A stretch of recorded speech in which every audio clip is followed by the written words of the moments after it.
오늘은 부동산 문제만 하고 정치 문제를 안 하니까 제가 마음이 한결 편한 것 같습니다. 이것도 짧게 하나 언급하고 이제 오늘은 좀 책을 좀 볼까 합니다.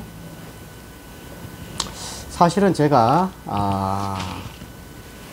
그 삼성 이재용 회장이 깜빵에 들어간 이유로는 상당히 우울합니다. 일부에는 삼성 이재용 회장이 깜빵 들어가는 거하고 너하고 무슨 상관이 있느냐 한데, 제가 통찰력이 있습니다.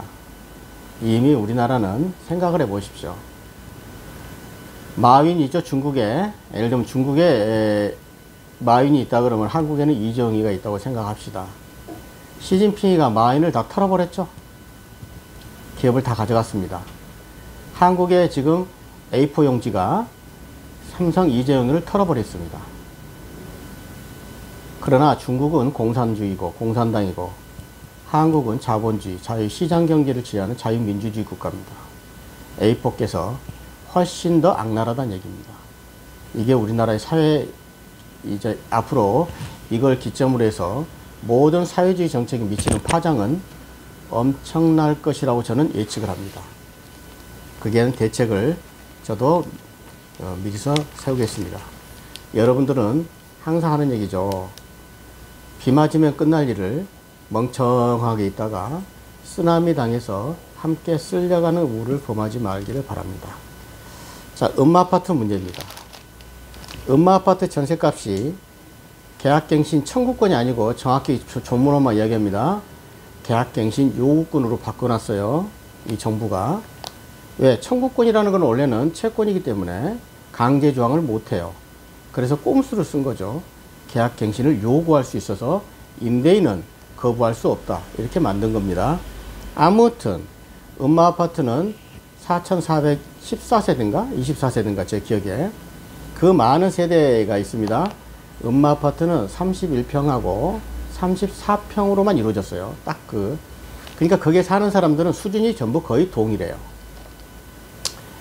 계약갱신 요구권을, 헤드라인입니다. 요구권을 해서 전세값은 5억이고, 그래서 지금 그 이사 가면은 사람만 바뀌면 그 원한대로 받을 수가 있죠, 전세 가격은. 그런데 신규는 전세 가격입니다. 매매 가격이 아니고, 신규로 하게 되면 10억, 계약갱신 요구해서 재계약하게 되면 5억. 자, 일단 2배가 차이 난다는 얘기죠. 그래서 김현미 전 국토부 장관이 그런 얘기를 했죠. 전세값 급등으로 고통받는 세입자들의 현실을 외면한다. 왜냐? 그 전에 이런 얘기를 하니까 임대차 3법의 긍정적 효과가 나타나서 계약갱신 대부분의 지금 계약갱신 청구권을 하게 되죠. 웬만하면은 5%밖에 안 올리고 다른 데 갈 수가 없으니까. 이따 설명하겠습니다만, 그래서 5억밖에 안 되는 거예요. 5%밖에 못 올리니까. 또한 어떤 인간이 있는데, 그 더불어민주당 의원이 73.3%를 전월세 갱신을 했다.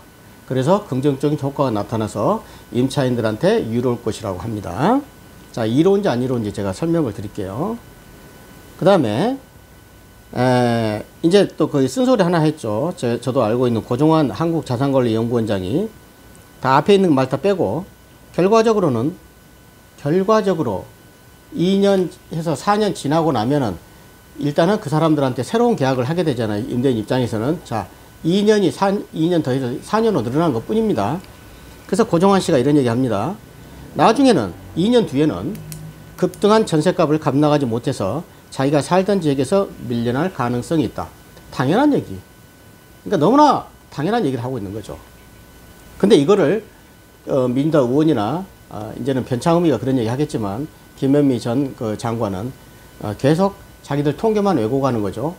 당연하지. 재계약하게 되면은 전세가 상승률이 작아지게 법으로 만들어 놓고 나서 그 효과가 나타난다 하면 되는 겁니까?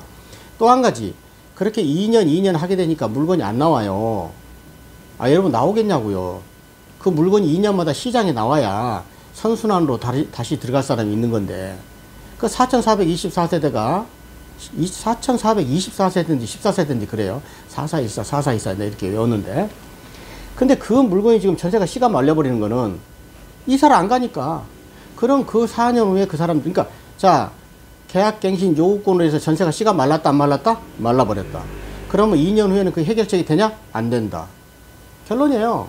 그 얘기를 똑같은 얘기를 하고 있는 거예요.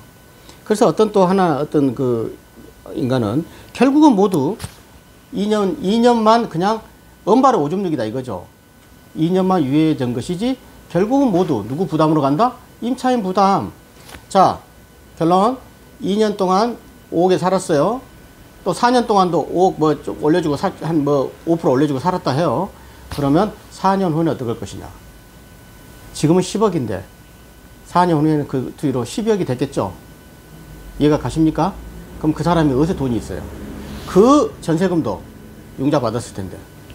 물론 강남에 살고 있는 전세입자들은 어딘가에 집 한 채가 있는 사람들이 태반이긴 합니다만은 어쨌건 대출을 받았을 거란 얘기죠. 자, 그래서 결국은 전부 임차인 부담을 된 거예요. 이걸 가지고 자기들은 임대차 3법의 효과가 나타난다고 혹세 무민하고 있다는 얘기죠. 장관이나 국회의원 인간들이. 절대 아닙니다. 절대 아닙니다. 일단 임대인 입장에서는 그냥 저축해 놓는 거죠. 유예해 놓는 거죠. 어차피 법을 따라야 되니까. 그래서 똑같은 사안을 놓고도 이렇게 부동산을 전혀 다른 시각으로 보기 때문에, 그러니까 그걸 모르고 그런 그 추정하는 국민들이 제 입장에서는 그냥 불쌍할 뿐이다. 이 사람들은 그렇죠. 아까 말씀했듯이 강남에 살고 있는 거는 제가 너무 잘 아니까 다른데 집에 한 채 있는 사람은 괜찮아요. 특히 더 좋은 데 있는 사람이어야 돼요. 예를 들면 강북에 아파트를 하나 갖고 있고 교육 때문에 대치동에 사는 사람들은 똑같은 고통받아요. 거기서는 전세금이 4년 지나서 2억밖에 안 오르는데 엄마 아파트는 7억 올랐으면 5억을 또 어디서 마련할 거야.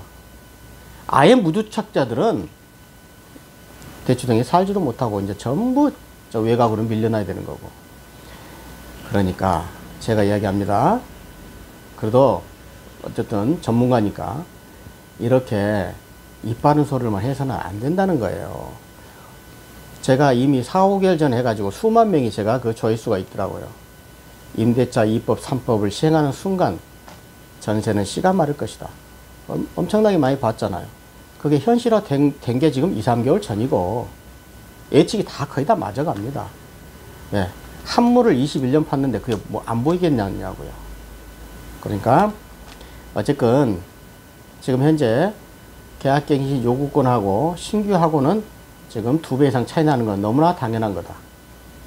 그런데 사람만 바뀌면 할 수가 있는 거니까 제 요구는 이런 거를 혹세무민하지 말라는 얘기죠. 그러니까 이걸 없애야 되는 거예요. 모든 경제정책은 뭐냐? 시장에 맡겨놓으면 되는 거다는 얘기죠. 그래서 지금 그래도 제가 어쨌든 그 몇몇 그 2명만 얘기하면 아까 더불어민주당 의원이나 장관이라는 인간들은 형편없는 소리를 하고 있고 얘들은 그냥 통계만 조작하는 사람들이고 그나마 몇몇 그 2명은 결국은 임차인 부담일 것이다. 그 다음에 외곽으로 밀려날 수밖에 없을 것이다. 음마아파트만 예로 들어 설명하겠습니다. 타 지역도 전부 마찬가지입니다. 그럼에도 하여튼 큰 시스템으로 이렇게 돌아간다는 것을 아시고